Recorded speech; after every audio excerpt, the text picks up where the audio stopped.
നമസ്കാരം. Indian hockey എന്ന് കേൾക്കുമ്പോൾ മലയാളികൾക്ക് ഇന്ന് ഒരേയൊരു മുഖമേ മുന്നിൽ വരും. PR ശ്രീജേഷ്.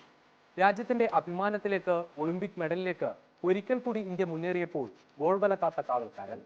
നേടാവുന്നതെല്ലാം രാജ്യത്തിന് സമ്മാനിച്ച ശ്രീജേഷ് ഹോക്കിയിൽ നിന്ന് വിട പറയുകയാണ്. പാരീസിൽ അവസാന അംഗമെന്ന് മലയാളി ഗോൾ കീപ്പർ.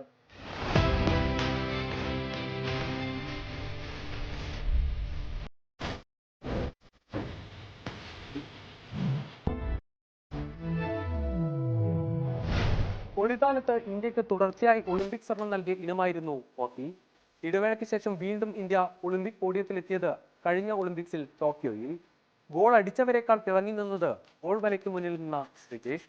ജർമ്മനിക്കെതിരെ വെങ്കല മെഡൽ പോരാട്ടത്തിൽ ശ്രീജേഷിന്റെ മികവിൽ ഇന്ത്യ ജയിക്കുമ്പോൾ 41 വർഷത്തെ കാത്തിരിപ്പാണ് രാജ്യം അവസാനിപ്പിച്ചത്. സ്വർണ്ണ പ്രതീക്ഷയുമായി ഇന്ത്യ പാരീസിൽ ഇറങ്ങുമ്പോൾ തന്റെ അവസാന മത്സരം അവിസ്മരണീയമാക്കാൻ ശ്രീജേഷും കളത്തിലുണ്ട്.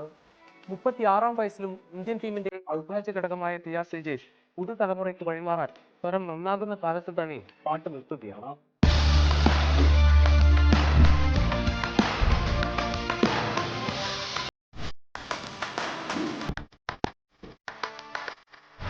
സ്പ്രിന്റിൽ പരിശീലനം തുടങ്ങി ലോങ് ജമ്പിലും വോളിബോളിലും ഒക്കെ പരീക്ഷിച്ച ശേഷമാണ് സ്കൂൾ കാലത്ത് ശ്രീജേഷ് ഹോക്കിയിലേക്ക് എത്തുന്നത്.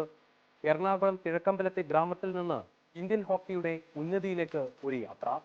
അണ്ടർ-21 താരമായി 2004-ൽ നീലക്കുപ്പായത്തിലെത്തിയ ശ്രീജേഷ് 2006-ലാണ് സീനിയർ ടീമിനൊപ്പം ഇറങ്ങുന്നത്. പിന്നെ തിരിഞ്ഞു നോക്കിയില്ല. ഇതുവരെ കളിച്ചത് 328 മത്സരങ്ങൾ.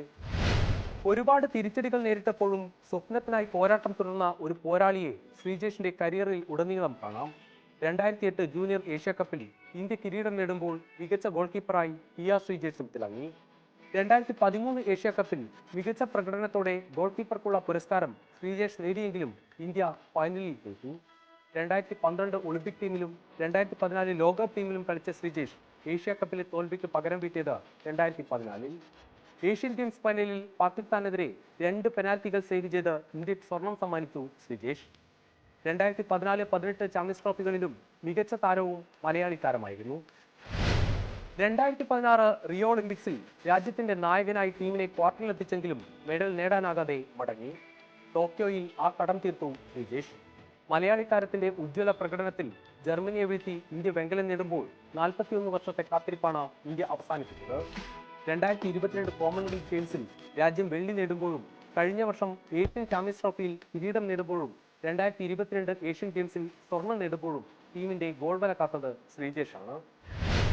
പരമോന്നത കായിക പുരസ്കാരമായ ഖേൽരത്നയും പത്മശ്രീയും അർജുന പുരസ്കാരവും ഒക്കെ നൽകി രാജ്യം ആദരിച്ച ശ്രീജേഷിന് ഒരേ ഒരു സ്വപ്നം മാത്രമേ ഇനി ബാക്കിയുള്ളൂ: ഒളിമ്പിക് സ്വർണം. പാരീസിൽ അത് സമ്മാനിക്കുമെന്ന പ്രതീക്ഷയിൽ ശ്രീജേഷ് ഒരിക്കൽ കൂടി ഒളിമ്പിക് കളത്തിലിറങ്ങും. നമുക്കും കാത്തിരിക്കാം സ്വപ്ന നേട്ടത്തിനായി.